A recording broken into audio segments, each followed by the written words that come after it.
గౌరవ ప్రధానమంత్రి గారి నాయకత్వంలో కూటమి ప్రభుత్వాన్ని మీరు ఎంచుకోగానే ఇన్ని వేల కోట్లు మనం ఈ రోజున ఖర్చు పెట్టగలుగుతున్నాం. కేవలం మీరు ఒక నిర్ణయం తీసుకున్నారు, మేము ఈ ప్రభుత్వం కాదు కొత్త ప్రభుత్వాన్ని చూస్తాం. ఈరోజు నేను మిమ్మల్ని ఒకటే కోరుకుంటా ఉన్నాను. ఇందాక కొబ్బరి చెట్లు చూసి వచ్చాను, దెబ్బలు తిన్నాయి. అక్కడ శంకరగుప్తం మండలంలో శంకరగుప్తం డ్రైన్లో బాగా ఇబ్బంది అయిపోయింది. అక్కడ కొబ్బరి చెట్లన్నీ మొత్తం మొదలు పోతూ ఉన్నాయి. వెళ్ళి చూసి వచ్చాను. చూసొస్తే డ్రైన్ లేవు, డ్రైన్లు పూడికలు తీయలేదు. మీరు ఎవరన్నా మాట్లాడగలిగారా అంటే మాట్లాడడం, కానీ వినే నాయకులు లేరు ప్రభుత్వం, గత ప్రభుత్వంలో. ఈ రోజున నన్ను కానీ గౌరవ ముఖ్యమంత్రి చంద్రబాబు నాయుడు గారిని కానీ మీరు ఏమన్నా కానీ ఇది మేము ప్రజాస్వామ్యాన్ని నమ్ముతాం.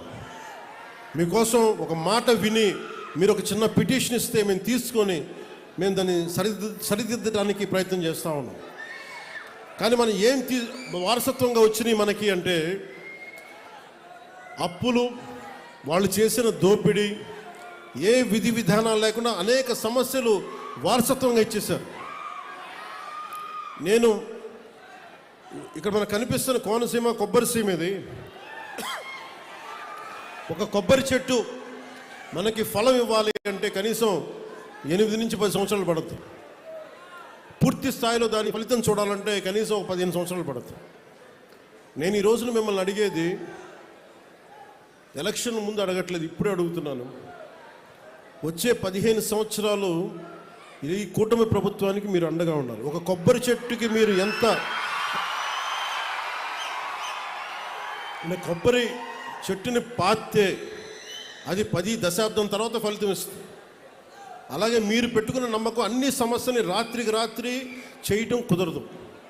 కానీ నేను మీకు మాటిస్తున్నాను, ఇక్కడ ఉన్న యువత అందరికీ మాటిస్తున్నాను, పెద్దలకు మాటిస్తున్నాను.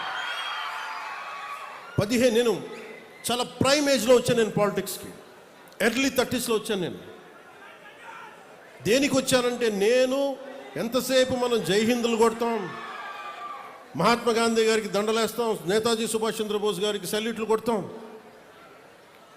దేశభక్తి అంటాం. కానీ వాస్తవంగా వచ్చేటప్పటికి సామాజిక బాధ్యత కానీ దేశం పట్ల భక్తి కానీ చూపించడానికి చాలా వెనకాడతాం.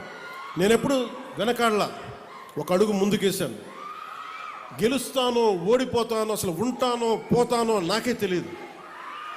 నేను ఒక విప్లవ స్ఫూర్తితో అడుగుపెట్టాను. నేను నా సమాజం కోసం నిలబడాలి, నా దేశం కోసం నిలబడాలని ఆ కమిట్మెంట్. అసలు ఈ ఎన్నికల్లో నేను నేనే గెలుస్తానో లేదో నాకు తెలియదు, నేను ఓడిపోతానో లేదో నాకు తెలియదు, గెలుస్తానో లేదో నాకు తెలియదు. ఒకే ఒక హోప్ ఇచ్చింది నాకు, రాజోలు హోప్ ఇచ్చింది పోయిన ఎన్నికలు. ఈరోజు కూటమి ప్రభుత్వం చూస్తున్న 151 శాసనసభ్యులు కానీ 21 పార్లమెంట్ సభ్యులు కానీ వీటికి మూలాధారం, వీటికి అంకురార్పణ రాజోల్లో పడింది 2019. ఒక చిన్న దీపం మిగతా దీపాలను ఎలా వెలిగిస్తుందో, ఒక కొవ్వొత్తిని వెలిగించి ఎలాగ మిగతా 5 కొవ్వొత్తులు మనం ఎలా వెలిగించాము, 5 దీపాలు మనం ఎలా వెలిగించాము ఒత్తుల్ని, అలాగా నాకు 2019